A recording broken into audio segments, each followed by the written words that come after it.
Hey guys, subscribe for daily content. And if you're shopping for gear, make sure you check out the description for the newest items at some of the very best online retailers. There's also links for some of the items that I personally recommend. Thanks!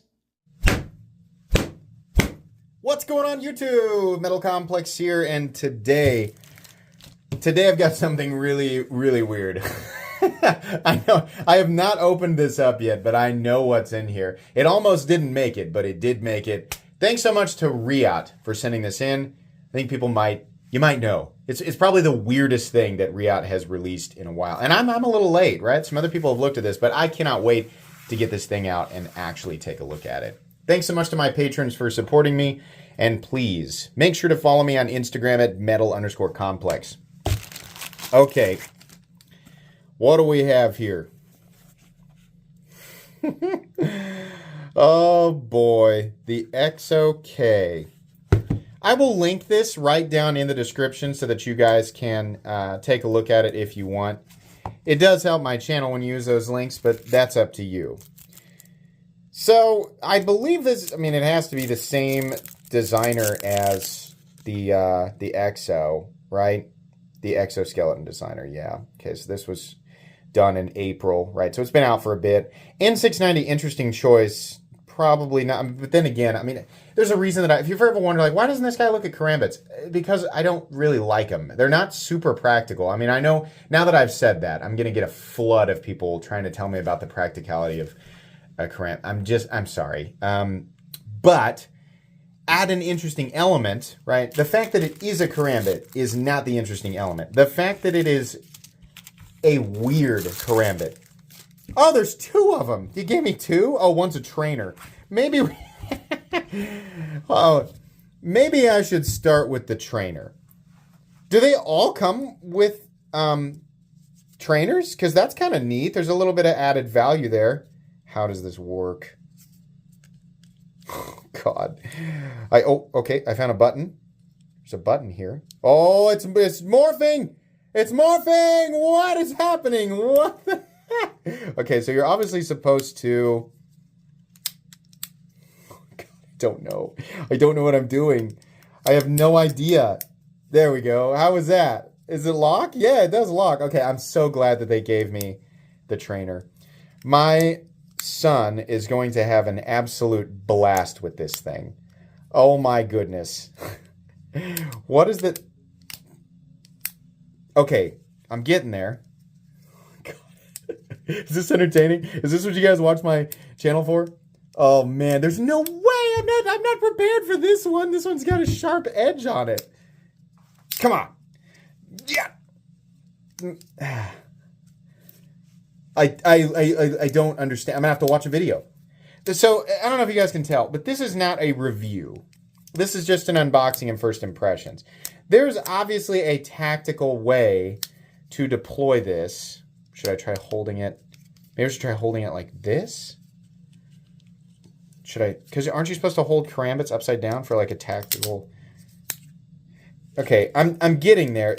I'm not super sure about. Okay, kind of.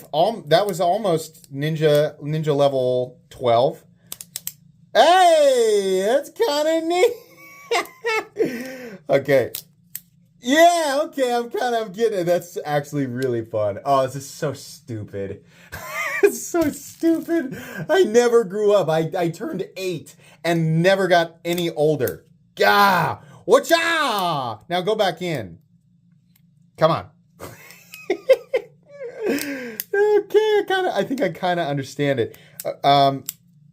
So, push the button down, whip to here. And then back around. Oh, at least that's how I think I'm gonna do it, right? You want fries with that? Yeah, I want fries with that.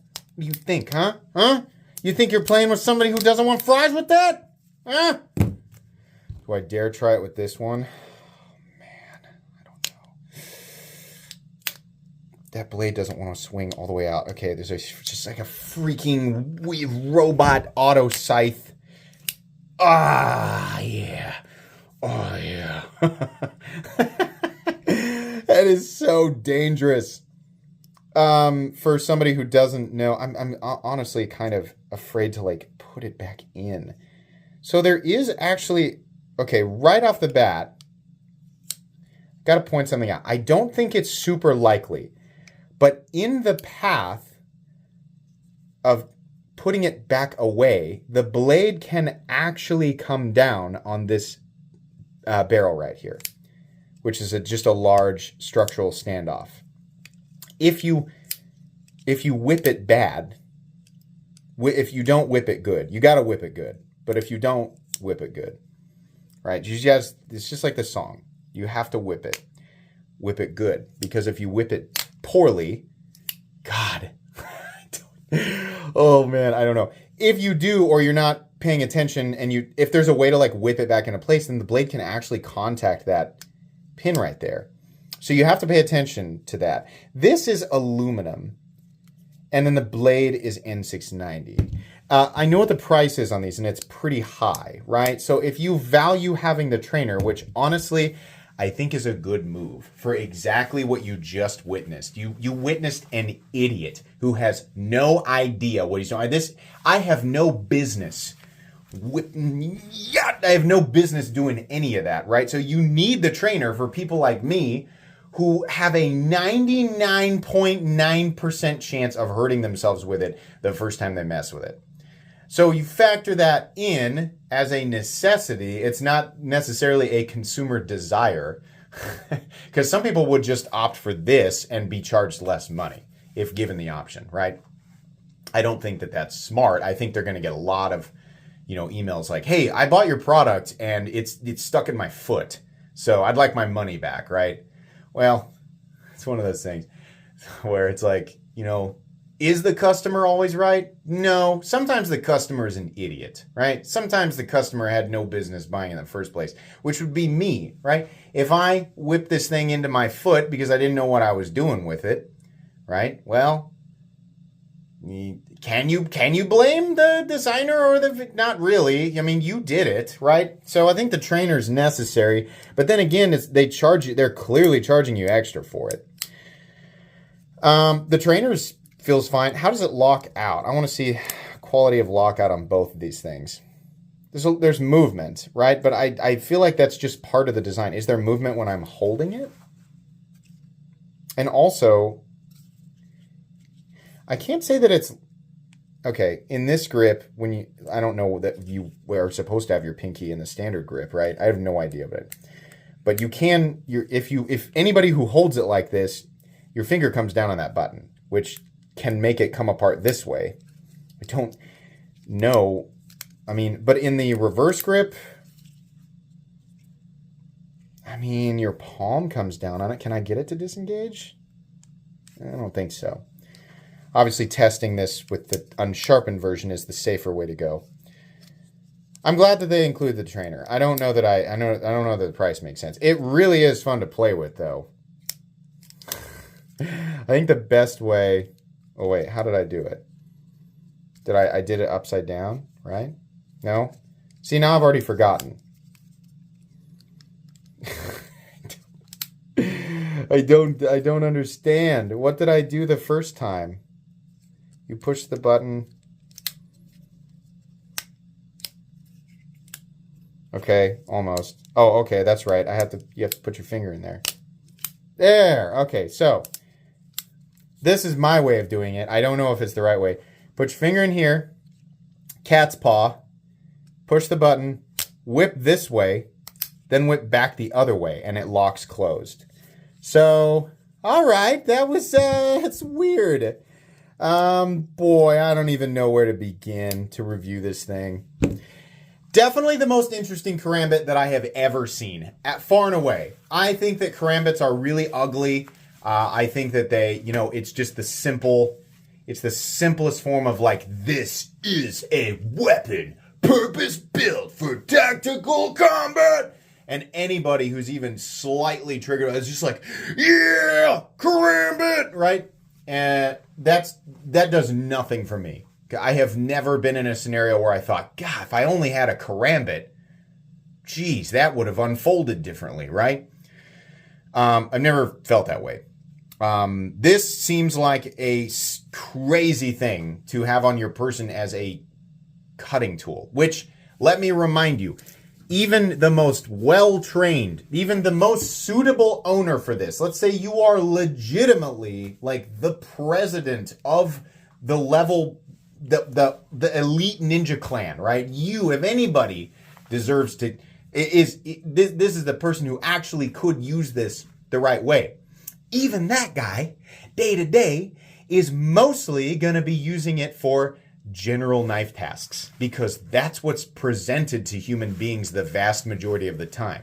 You will cut, for every one combatant, you will open roughly 10,000 boxes, even in, I would say, the most likely geographic locations to find yourself in a combat situation. You're still gonna have to, if that's your, right, you're gonna have to carry another knife, right? So, I can't review it as a weapon because I don't know anything. I don't know anything about hand-to-hand combat or crimp. I don't know anything about it. I'm gonna review it the same way that I review anything else, and just mention, like, this is obviously not like made just as a box opener. This is obviously made as a tactical, right? But it's still, you know, considering that's what people will use it for the vast majority of the time, no matter what anybody else thinks, I promise that's factual. That's not my opinion. That's factual. Everybody who buys this, the vast majority of the time, they're going to use it just to open packages and stuff. That's just what's going to happen, right? So I'm going to review it like that, but I'm still going to comment on build quality and their choice of materials and all of that. I'll talk about all that stuff. If you're just an enthusiast of the weird and the different, this is really cool. It's right up your alley, right? If you're not so much a stickler for materials and you have the budget for it and you just like collecting really bizarre knives, yeah, this is a no-brainer. It's made by Reate. It feels great. The quality feels great. I wonder if the lockup's any okay, this is actually worth noting. The lockup on this guy is substantial. This actually is different. They executed this one completely. Is it running on washers too? Okay. It looks like it. Maybe it's not. Maybe there's bearings in there. The lockup on this guy is absolute. There's no movement whatsoever. So this guy, the trainer's got a little play, but no big deal. All right. That's going to be pretty much it. Really happy that this made it to me. I will absolutely do a review on this, but you're going to have to give me a bit. I will link it down below if I can. I don't know if it's available though. Please make sure to follow me on Instagram at metal_complex. If you enjoyed this video, leave a like. If you'd like to check out my other content, I do, of course, have lots of videos of knives that are either expensive or inexpensive that I do or don't like, so check those out. And if you enjoy all my content, go ahead and click on that Metal Complex logo right there and subscribe, because there's definitely more coming. Thanks again for watching, everybody, and have a great day.